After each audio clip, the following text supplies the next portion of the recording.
Garland in the corner. He's got it. Feed stands. Pow with the running in. Mitchell shakes. Up to the basket. And thunders it home. Oh! Mobley throws it down. And Allen blocked the shot at the rim. I'm your host, Justin Rowan. The Chase Down is presented by Fubo, the official streaming partner of the Cavs. Watch over 350 channels of live sports and TV, including FanDuel Sports Network without cable. There's no cost and no commitment. Try for free at FuboTV.com/Cavs. The Cavs have split their Miami trip, but not in the way that we would have anticipated. Big time next man up performance from the Cavs reserves tonight to get the win in Miami. Joining me today is my co-host, Carter Rodriguez. Carter, how you doing, buddy? I'm doing great. Obviously a very, very painful loss on Monday. I left that game with a lot of gripes, a lot of negative energy. And there's still interesting stuff to discuss coming out of that Monday game. But what a nice palate cleanser. Because you see the injury report, you see the rest games, and it's a 5-7, so you kind of get it. But you see all that stuff and you immediately go to, well, not only did we blow it on Monday, yeah, now we're gonna get. Now we've punted Wednesday. And so the fact that I really loved the way the guys played tonight. I thought the energy, the focus, the relentlessness of it was really, really cool to see. It felt like Miami was getting frustrated. You thought they'd maybe cracked the case finally when they went up 14 in the third quarter, and kind of just felt like, okay, nice effort, guys, but now the wheels are going to come off. And the fact that they didn't, and they just kept coming, they kept attacking. Guys like Thomas Bryant made winning plays. Guys like Tyrese Proctor and Luke Travers and Naquan Tomlin, all these depth pieces are why the Cavs ended up winning this game, and it was really, really fun to see. Yeah, it was fun because almost everybody had their moment, right? Even someone like Sam Merrill, who just did not shoot well in either of these games in Miami, 5 of 24 in the 2 games in Miami and 1 of 8 tonight. The timely 3 that he hit was really important in order for the Cavs to stay connected. It felt like every single person that stepped on that court had a moment where they contributed to this. And, from a scheduling standpoint, it came out prior to the Monday game that, hey, there's a good chance that Wednesday's game is going to be a rest game for the Cavs. I'm sitting here because we figure out this podcast schedule way, way ahead of time. We figure out what games it's going to be. And I'm sitting here thinking, of course, we're going to be podcasting after the rest game, right? I was anticipating if we're going to win one, it'll be on Monday. And then we'd be stuck with not a whole lot to talk about. So from a preparation standpoint, I was thinking of talking about, Garland's toe, what happened in Monday's game, some macro topics. But this is the type of performance that actually deserves us talking about the game. We will still get to all of that stuff. But I was thrilled. I was thrilled that they managed to stay connected for so long. And I think it's an important reminder too, right? I don't want to read too much into a game like this, because this is the type of letdown game that happens to every team in the NBA, right? Sometimes I think we get so focused on our own schedule that we miss when these nights happen to other teams, and we just focus on Ty Jerome and the Warriors backups killing us. Playing the Knicks, Jalen Brunson gets hurt early in the game. They already were missing guys, and the effort level just comes out, right? When you look at Cross and you don't see Donovan, you don't see Darius, you don't see Evan, you don't see Jalen Tyson, who I'm sure inspires the same level of fear as the rest of those guys, it's easy to kind of have that drop. And I think back to even last year when Halliburton went down and wasn't playing the second half, and we blew a third quarter lead, a 15-point third quarter lead, and ended up being a blowout the other direction. It was the exact same thing as tonight. But when teams crack open the door, you have to go out and take it.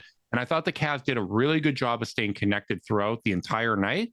And every time they had a little bit of an opportunity, they would just chip away.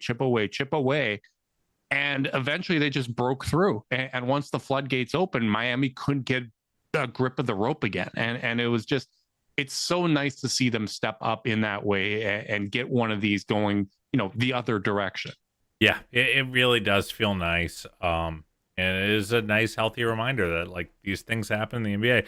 there's just no reason why the Cavs roster that played Monday should have lost, and the roster that played today should have won. But like, that's why you roll out the ball. That's why individuals work on their game so hard all year.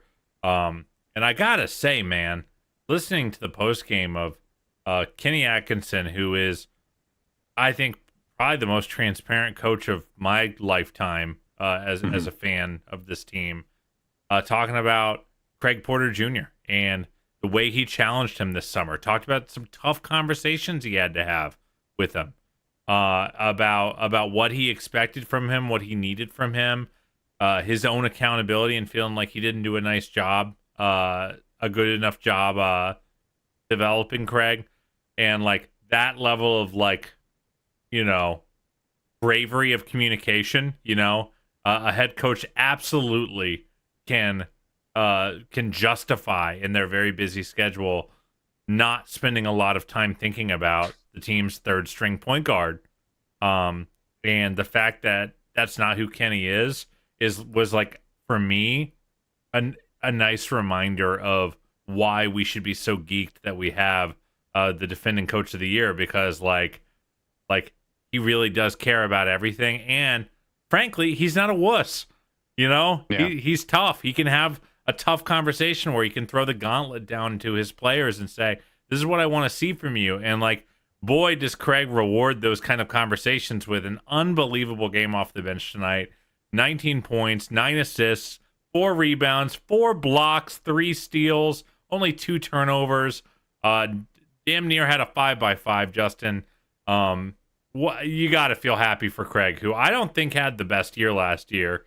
No. Either. And I really feel like this is kind of the kinds of games we saw. I mean, this is probably one of the best games he's ever played in the NBA, but like, these are the games that I feel like we saw his rookie year that had us so excited. Yeah, we love his ability to fill up a box score, and he came close to the 5x5. I feel like if he got it, he would be the shortest player in NBA history to get a 5x5, or on There's a only very, very, very not short that list. many people get 5x5s. It's like one of the rarest stats out there. Right. Like, I think of Kirilenko. Like that's the first name that comes to mind. I think Hakeem had a couple. Yeah, like guys that are freak. I could see someone like Naquan Tomlin, who is literally all limbs, going out there and getting a 5x5. Hey, you know what? He almost had it. He had 2 in a lot of categories. It was just 3 away, which is definitely halfway. But no, Craig was awesome. Really, really thrilled. And what strikes me about Kenny being so honest in the post game and talking about that stuff with the media is, I don't think you do that unless you had a very, very high level of confidence that it's going to go over well in the locker room. Like, I can talk about my relationships with this individual player, how I held them accountable, because it doesn't feel like he's putting pressure on them through the media. It's, hey, we've been working on this. I have enough trust in our relationship that you're comfortable with me saying this, because I'm using this as a tool to highlight the work that you've put in. And I thought that Craig really was fantastic tonight. You love the activity, came really close to getting some additional steals and blocks. And, there were possessions where Craig did this, Travers did it, Tomlin, several guys where they didn't necessarily come away with the ball, but they helped create so much havoc that it created those second chance opportunities. And I was really, really impressed with what he did. And, you're down 2 all-star guards in Donovan and Darius in this one, and he did a great job filling in both of those voids, right? Like, he gave you the scoring, he gave you the assists, 3 of 3 from 3. He took multiple shots in the face, as a tribute to Darius. Like, he kind of gave you the whole package. Yeah, he was awesome tonight. I really felt like the obviously the shot blocking was what had us excited about him defensively as a prospect, and just event plays. I mean, you have 7 stocks in a 32-minute game. You've had quite the impactful defensive outing. And then on the other end of the floor, or on the other side of the ball, like, he, only a couple turnovers when he's really handling a lot. And Miami had all that length in the middle, and I thought he did a really nice job with finding interior passes, playing the pick and roll.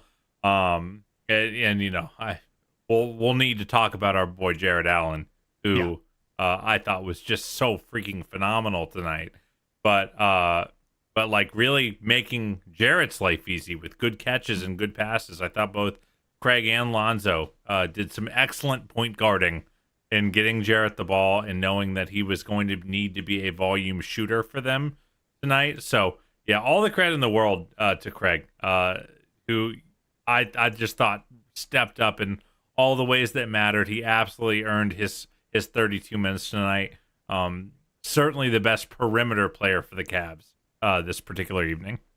Yeah, I would agree with that. Lonzo, as you mentioned, I thought he played pretty well in both of these Miami games. 7 of 14 combined between the two games from three. Even got a shot to go down inside the 3-point arc tonight, which is a nice sign. But the playmaking was strong, and I think it's worth noting, right? Like when the shot starts to fall, he did not get a shot to go down inside the 3-point arc. Let the record show. 4 of 8 from the field, 4 of 7 from 3. Oh, well, how about that? I lied. I have been prone to lie. Yeah, he hit some threes. Even his free throws were on when he got fouled on a 3-point shot. Very, very fair. It is nice to see the shot go down, right? Because we've talked about how we like what else he's been bringing to the table. So to see the shot go down, to see him comfortable taking those shots, it's a nice sign. We've had stretches like this, so I think it's going to be a little feast or famine. But in reality, if the team does get fully healthy at some point, those feast or famine nights might just mean, hey, the nights that he doesn't have it, if we aren't lacking from a playmaking standpoint, might mean more Jalen Tyson, might mean someone like Craig Porter Jr. sneaks in and contends for minutes. I think the healthiest environment possible is that you have the push from the bottom, right? That was one of the phrases that Jalen Tyson said to us at Media Day was, Kenny Atkinson is pushing these guys that are either just outside of the rotation or are competing for rotation spots, saying that the best teams push from the bottom. And when you have guys that are contending for minutes, that are keeping the guys ahead of them honest and creating that competitive environment, that is how you continue to take steps in the right direction. Yeah, absolutely right. Couldn't agree more. And like, that's why you want to see Craig show out in these moments and be someone you can rely on. Like I've talked a little bit about in the past about how, it's always been kind of hard to find a long-term, like decent volume of minutes for him on this team, given the construction of the roster. But that doesn't mean that there can't be 10, 15 minutes in a playoff game where you go, all right, hey, Craig, we trust you. We need you. I mean, they really could have used this version, the version of Craig Porter Jr. they saw tonight against the Pacers when Darius is, on 1 foot and, half the roster's missing in game 2. So, and not to say he was bad against when he did play in those series, but he didn't, he wasn't this. So big credit to him. One thing I'll say with Lonzo, I don't have a ton to say that you didn't already hit on. I just want to note, I know he's not a pick and roll player. I'm glad he's running a little bit more pick and roll here because he doesn't need to play it conventionally for the Cavs to get an advantage. Because of his size, even when he runs kind of this is going to sound meaner than it is, but I can't think of a good way to say it. Like a half-ass pick and roll where he's like not like, tearing around the corner and trying to get to the rim. Just giving either Jarrett or Evan the ability to kind of slip into space, whether it's either just getting their defender on their back hip or slipping the screen entirely or whatever it is. Because he's so big and because he's got such unbelievable passing ability, he can get the ball to these guys with advantage even without his dribble creating one. Yeah. And I've really enjoyed seeing those pick and roll reps, I think, have generally bore fruit for them. Obviously, a scout is just going to say, take the shot. But, I think they're getting just enough of an advantage, especially in lineups that are, hurting a little bit in terms of punch off the dribble. That's a good way to just get, half an advantage and trust that your bigs, who are very, very good, can turn that into a full advantage with, a nice step through or a little bit of footwork. Yeah. And I like that they were getting downhill more tonight, whether it was Lonzo running, as you said, kind of those half speed pick and rolls, not going as deep as, a Darius would in those situations. They were finding ways to get the defense to collapse. And I think it's noteworthy because it's not like Miami is lacking when it comes to point of attack defenders. Norman Powell does a really good job there. Davion Mitchell is phenomenal in that aspect. Drew Smith coming in off the bench gives you, very, very consistent. I'm shocked that guy was never a Toronto Raptor. He just looks like someone that would be a Raptor. But you have guys that can apply pressure. Even Jaime Haka is a good defender as well. And I certainly don't think you were getting 110% effort consistently from Miami. But I think it just kind of highlighted some ways structurally that you can get guys going downhill. You can take advantage of smart cutters. I thought DeAndre Hunter had a lot of smart cuts. I thought a lot of guys up and down the lineup were making those timely cuts, and the person with the ball was making a conscious effort to either find those cutters or to reward someone like Jarrett Allen for establishing deep post position. Kenny mentioned it in the post game that he was much, much happier with their shot quality and their shot profile in this game as in comparison to Monday. And I would hope so.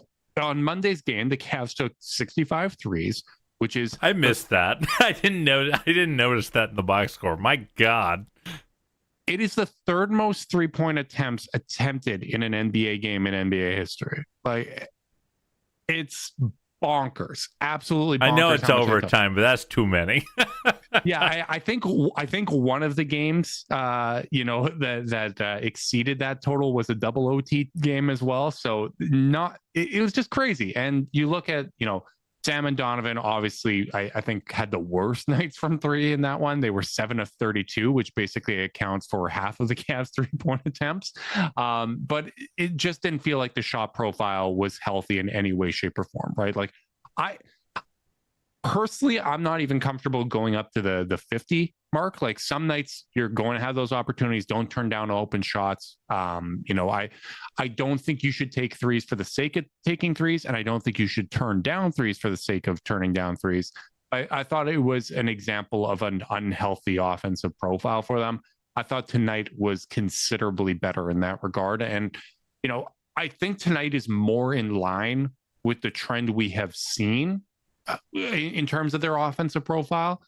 But I think it just goes to show you that there is a little bit of that habit still now where they just kind of settle for threes. And I understand that Donovan is preserving his body to some extent. There's reporting out there that he's, taking the long-term approach. I think this team is very clearly taking a long-term approach. When you look at resting tonight, as you mentioned, this is a 5 games in 7 days stretch. I don't think those types of situations should ever exist from a scheduling standpoint, but it is one of 2 stretches that the Cavs have where they play 5 games in 7 days.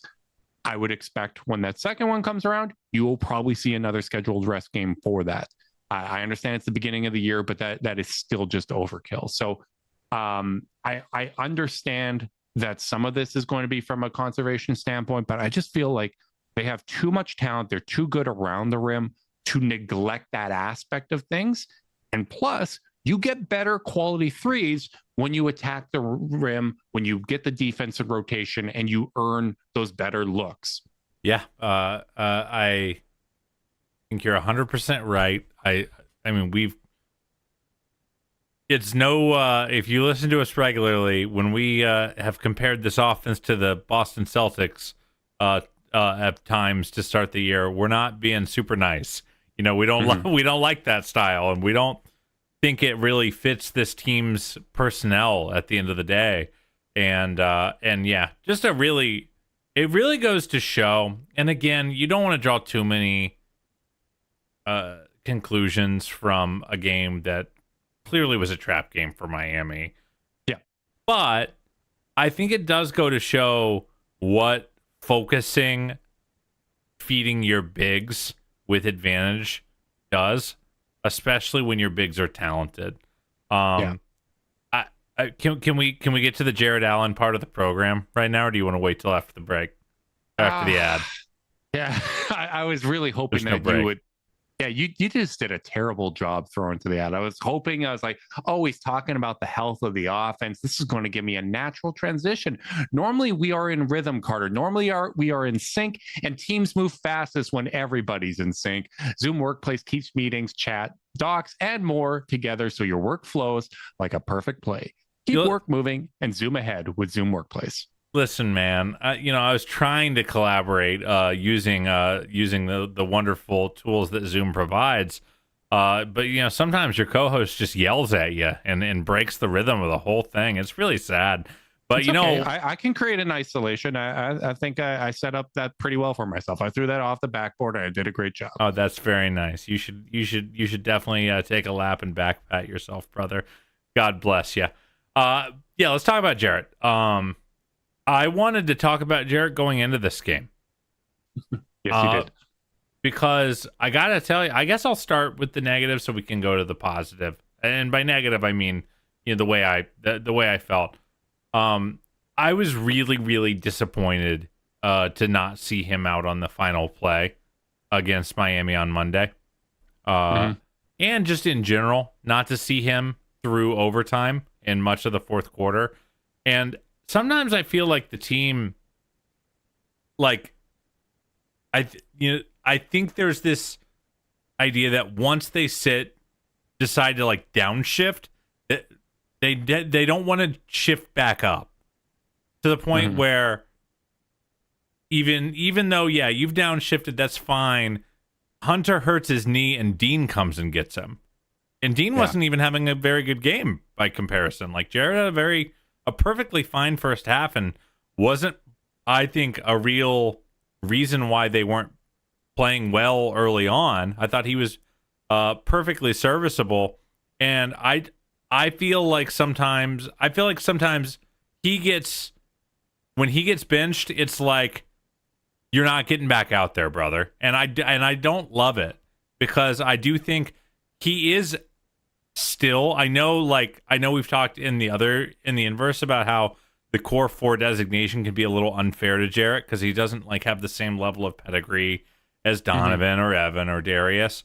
But on the other side of the floor, like, he's still a very core part of their identity. And at the end of the day, I never like to see this team do anything that I don't think serves their identity.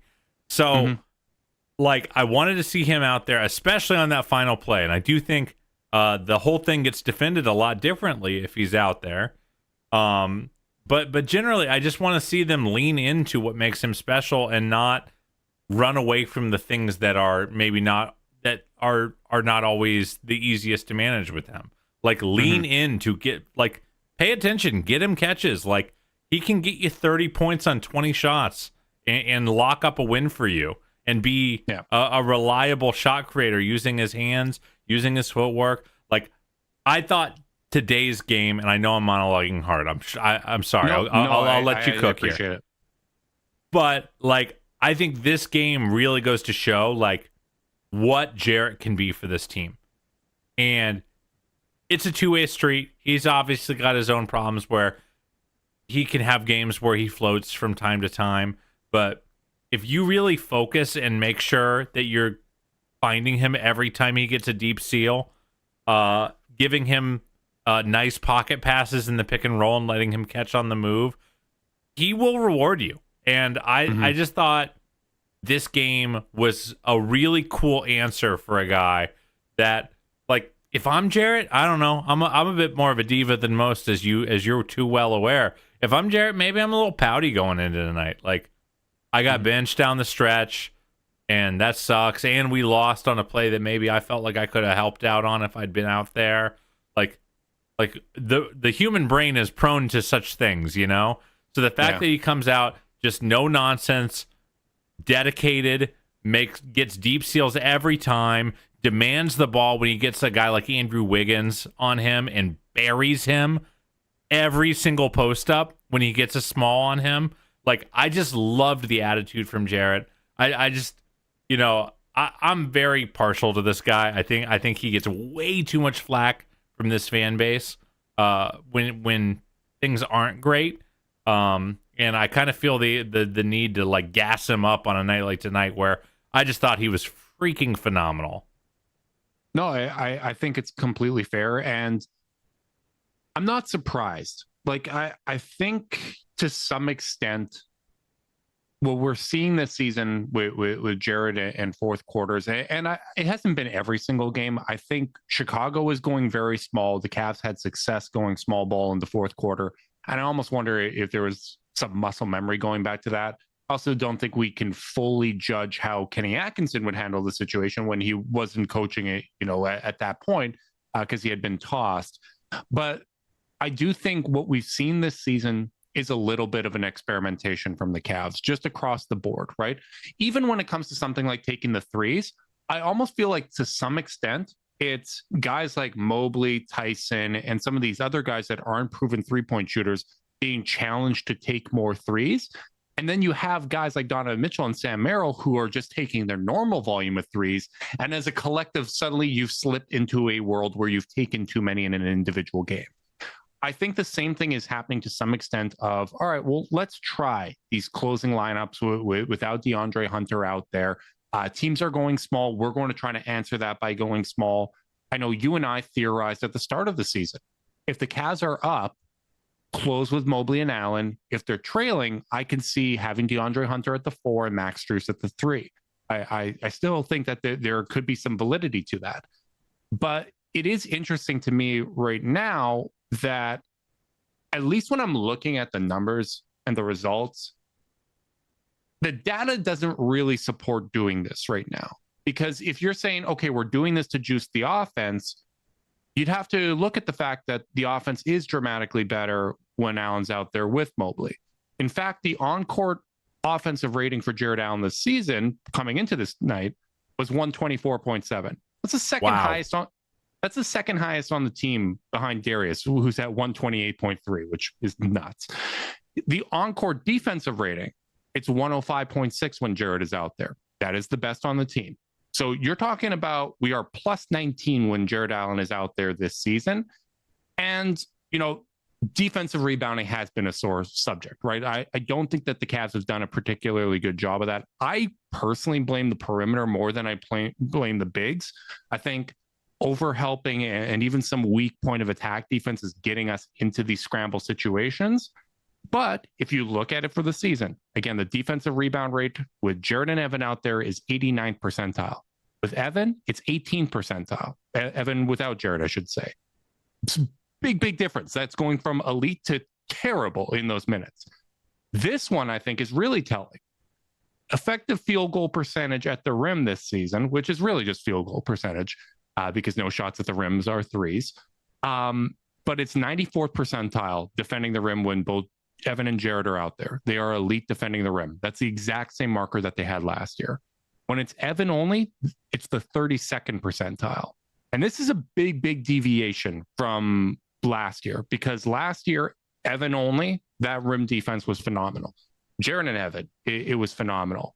But when people talk about, hey, we're giving up easy shots at the rim or we're giving off defensive rebounds, so often a lot of the blame does get attributed to Allen, right? Because I think it's human nature for us to pin the blame on whoever we feel is most expendable, whether it's a player in the rotation that we don't value as much, whether it's a coach, but we attribute too much of the blame. But when you look at the statistical data here, the solution to the biggest pain points, at least when it comes to normal conversation for Cavs fans, the solution is the guy y'all have been blaming. And I just feel like when you're trying to find your footing, when you're trying to find your identity, as you said, going away from this pairing in those moments, it just hasn't felt backed by statistics. Yeah. I don't think it has shown that. And like, even to your comment about like, hey, if you need to get back in a game, downshifting makes sense. It's a higher variance play.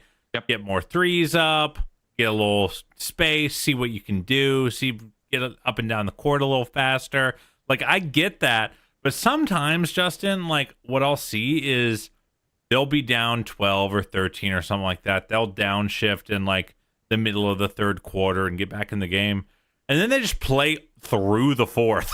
It's like, you're back. Like, you don't have to, like, be in desperate, and I also think that does create this this energy of like having to play in desperation mode for like a quarter and a half. And I don't think that is super sustainable. Like, it's meant to be like that downshift is like, you wouldn't get on the highway, downshift to get around someone, and then just stay in that gear the rest of the drive. Like, you're going to burn your engine out. And like, so like, I think I really just, it's not that I don't think the team like understands Jarrett's value. Of course they do. No. And of course they're experimenting, and that's all well and good. And even myself, I said, like, I spent a lot of time this summer talking about how OKC felt comfortable benching Hartenstein in the finals for extended stretches, and no one cared because their depth was so good that it made it okay. So it's not like I am like, if Jarrett Allen doesn't close every game, I've got a huge but I don't want to do it just as a force of habit. When I think, to your point, the data is showing that he's actually been a part of almost every single successful Cavs lineup so far to start this season. And the one concession I want to make here, and I think it's important to point out too, is if we are downshifting when other teams downshift, we don't know if these numbers are going to hold as consistently if Jarrett Allen is out there in a too big lineup against a small ball lineup.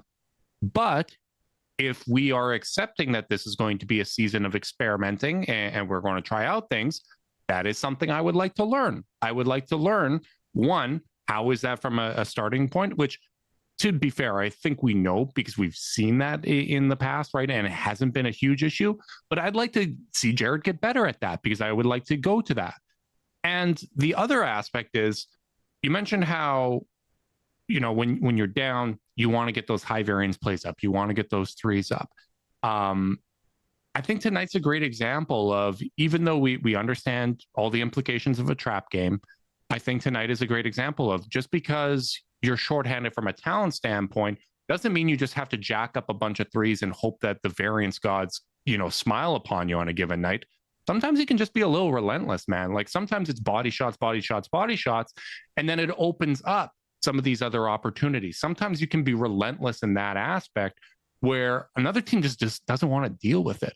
And so I think that there is a balance to be struck. And, when we are experimenting, it's going to take us some time, even as analysts, to sit here and adjust to what we're seeing. This is a different season than we've seen in the past. The Cavs, in the way that they've approached the regular season the last 5 years, has been to test how good can we be over a regular season.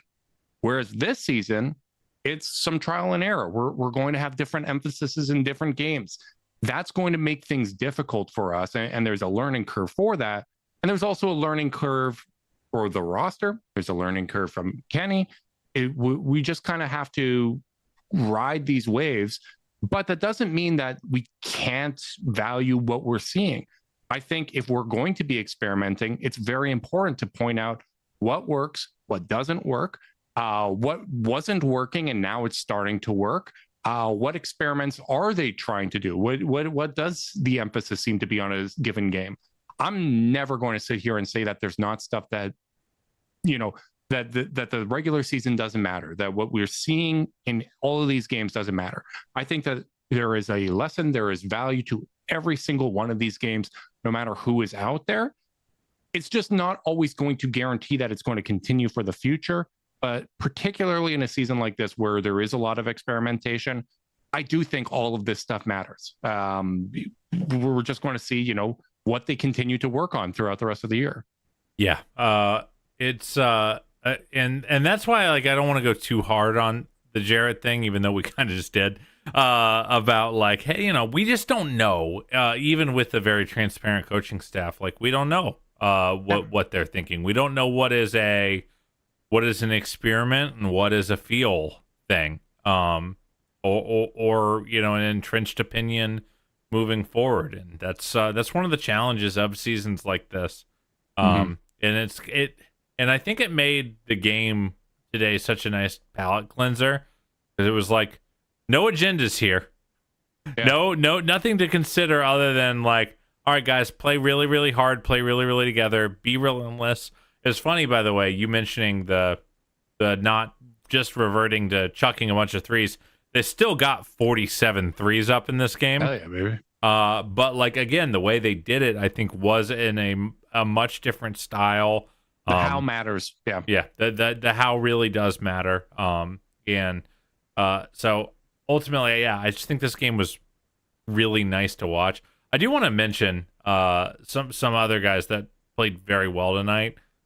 Thomas Bryant, I think, got his biggest stretch of minutes, and I thought he gave really good minutes. Good size, good efforts on the boards. Overall, I just really liked what he gave in his minutes. I know he's someone that I've seen some folks want to ask for a little bit, to see a little bit more. And I thought he acquitted himself well in his first like real minutes of the year. Yeah, I like the extra possessions. I thought he competed well. Feels like he's been getting in better shape too. I don't know, this is projecting, and obviously we're not in the building, so it's tougher to tell, but he just seems a little more spry and springy than he did coming into the year. Not being part of the team throughout the summer, and that maybe it was coming in from a little bit of a less than ideal starting position, but I've liked what I've seen from him. I feel like he's getting better. There's been the odd spurts, but he seems like a fun guy to have around too, right? Like he seems to match the vibes of this team, and I think having someone that's going to go out there and buy some extra possessions, there's a real value to that. And there was also a possession where he had the ball on the wing. Yeah, I think he had collected the offensive rebound, and there was I wouldn't have blamed him for pulling from three from there. He is someone that does kind of provide that stretch ability, but he passed that up and gave a handoff for a better shot. And it's just little stuff like that I appreciate. That's someone that's new to the team that's starting to find a comfort spot within the team. Permission to be a little reckless. Okay. I wonder if he might work his way to the back end of the rotation by the end of the year. I hope not, because I think that would have to involve injury.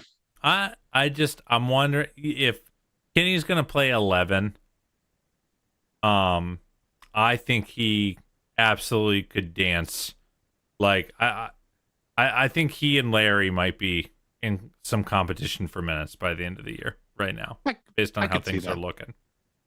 Yeah, it's just so many bodies, man. Like it's particularly particularly when you're talking about like, all right, you got your top six, and we shouldn't take for granted that Max is going to be back and be himself, but blue skies outline here. You got your top six, you got Alonzo, you got Sam, Dean, Larry, God, Tyson. It's just so many bodies, man. Tyson showing out makes it harder to get there, but I do think I don't know. I've enjoyed his physicality. He does provide a little bit of a different. He does a different thing than Maybe it's matchup dependent, right? Yeah. Like maybe you're playing Orlando, right? Like and Orlando did us a favor tonight, beating the Knicks. Bad injury news out of that game. Both Paolo Banchero hurt his groin, and Jalen Brunson left on crutches and a walking boot. I didn't realize he left on a walking boot. That's terrible. Yeah, so not great news there, but obviously, from a standings watch standpoint, the Cavs getting this win when we weren't really expecting it, moved back up to a tie for second in the Eastern Conference. Really nice to see that. I believe we are alone in second place in the Eastern Conference right now. Oh, how about that? Even better. But getting this win, really, really important, right? Because if you're experimenting and you're still finding ways to get that potential one seed, I still like the Cavs' chances of getting the one seed. That's really, really important. Other names, I do want to get to Darius, but before we wrap this up, but I do want to give a shout out to Tyrese Proctor. Yeah. Because the process looks so much better than the results. Yeah. I thought coming into this season, the scouting report on him was is he going to have the strength and explosiveness to get to his spots in the NBA? I thought, all right, this guy that's going to knock down some shots, play kind of conservative, take good care of the basketball. That man's got juice. Like, he is explosive. He gets by guys. He gets to his spots. I don't care that the shots aren't falling at a high clip. He is composed. The footwork is strong when he's taking those shots. The form looks great. Those shots are going to fall. The composure, the explosiveness, and just the decision making out there as well. I am so pumped about his poise as a player. It really, really has me excited about what he can be in the future. I feel very, very confident about this guy. I love pumped about his poise as a player. Just dropping that alliteration, my friend. Oh yeah, buddy. Yeah, I agree. I thought he had a really nice game, which you normally wouldn't say for a 4 of 15 outing. I think it was funny. I thought his offense actually looked better than his defense in this one. He got an education in guarding Norm Powell. I feel like 10 years from now we're gonna have Tyrese Proctor on who's the first guy who busted your ass on a podcast, and he'll be like, Norm Powell cooked me, because there were some possessions where Norm was definitely giving him the business. But I thought overall really, he provided a lot of just juice for the offense, and at least 2 of those misses ended up in offensive rebounds. Yeah, I'm dropping Kobe assists.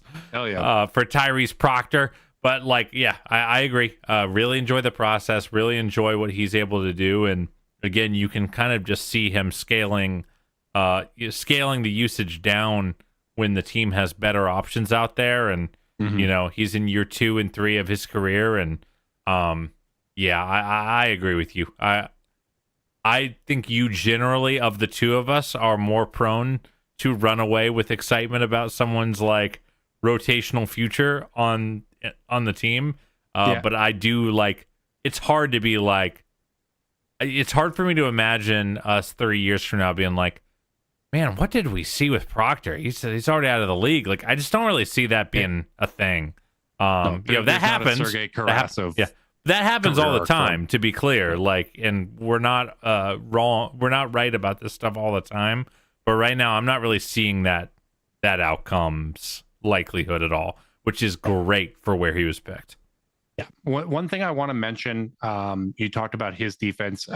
There has been defensive slippage for the Cavs overall, and I do want to dedicate more time to that. So we won't get into this podcast. Definitely something I'm keeping an eye on. But one defensive adjustment that really swung this game was putting a 5 on Jaime Jaquez. Whether that was Jarrett Allen, whether that was Thomas Bryant at times. Just run an HB dive every possession. Just gummed up their offense. He wasn't able to kind of throw his body into those guys like he was with everybody else. And Miami kind of countered that with, hey, we're going to attack some of these isolations elsewhere. They just lost their rhythm. They lost their flow. They looked like an organization that wasn't using Zoom Workplace. It just really, really threw off basically everything that they were trying to do. Wow. A 44-minute Zoom Workplace reference. Put that on the ad reel, baby. I agree. Jaquez running HB dive was making me crazy. Just dive in and then do a little floater over and over and over again on Monday. You're right. They did a nice job guarding him, up and down the roster, and reap the rewards with a 4 of 15 outing. Last thing we got to get to is Darius and his toe. I think the fact that it's buried this deep in the podcast is a great sign, because that definitely looked concerning. Having him go to the locker room in the third quarter there seemed like he bothered it. It wasn't something that I was freaked out about. I wasn't sitting there being like, oh God, he ruptured it again or whatever. Look, what's the face about? Right after he went out and the Discord's doom spiraling, then Sam hits 4 threes in a row, and you just type, sheesh, Sam. And I was like, oh, Justin's going through it. He's having a hard time mustering the positive energy. I actually was more annoyed than worried, because I was sitting there, and basically my reaction was, This is actually one of the few things that I feel like I am qualified to talk about, which is rehab and return to play, whether it was knee surgeries in the past, whether it's the Achilles, whatever it's been. I've had a good number of them. You just kind of hope that it's an outlier situation where there are no complications, where you don't have a flare up. But the reality is, when you are returning to play, you are going to have little things that pop up. It's almost never going to be the actual thing that you hurt. Sometimes it is, and like those are your worst case scenarios. But particularly when you're dealing with a foot, there are so many small little ligaments and crap in there that have all been overworked because this one part of your body wasn't pulling its weight for a while. And you are going to have things like this. The Cavs say it's a bruise, not a new sprain. Sounds like he's going to be managed day to day. But the reality is, it's probably going to be something that has a few flare-ups over the next couple months. This is going to be something that's going to need to be managed. We're probably going to see a very similar thing with Max Strus when he returns to play. But, people speculating, hey, is it too soon to bring him back? Is that why this sort of thing happened? You got to remember, when it was media day, which already was a month and a half ago, Darius said he had been out there basically doing full contact practice and whatnot for a month at that point. No matter how hard you rehab, no matter how much work you put in, there is nothing that replicates game reps, game speed, game intensity. And your body is not going to be able to adjust to that and develop, the calluses necessary to power through that without going through it. If you sit for another 4 months, when you start running and playing NBA basketball for the first time, that stuff you're not working is going to start flaring up. This is part of the recovery process. Anytime you're dealing with foot stuff, there is the potential for it to go sideways. There's the potential for it to be worse than this. But this is the type of annoying flare-ups that can happen. And it's going to be something that he's going to need to be patient with. We're going to need to be patient with as fans. But this was certainly a best case scenario, right?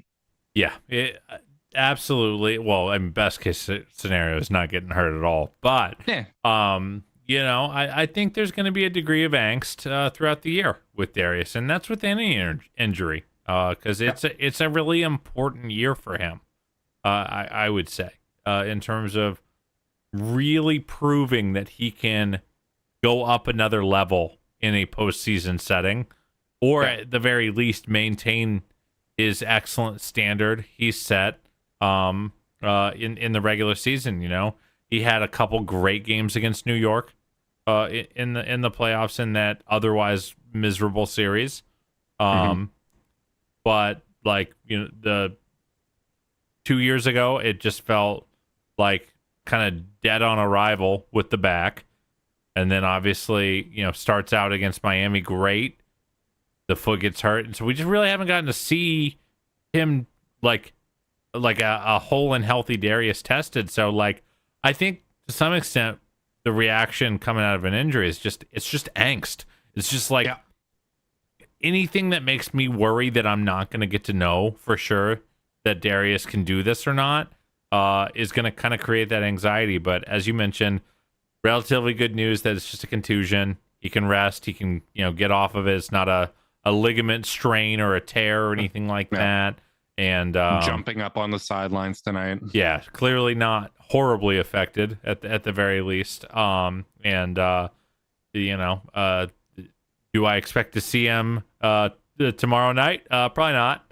I haven't seen an injury report come out just yet, but yeah, I think I'm sure they'll be cautious, right? And that's what they should do. He's probably going to be out for a week. Maybe he returns, that Milwaukee or Houston game, or maybe they're extra conservative with it, right? I expect them to take a long-term approach. And the reality is they have the time to do it, right? There is going to be a lot of time for him to continue to push himself. There's going to be times where, hey, it hurts a little bit in the foot, but this is something that I do have to power through. Other times, you learn your body as you come back from these rehab situations. But if you want to look at it, surgery took place June 9th, or at least that's when the announcement was. It was 156 days ago.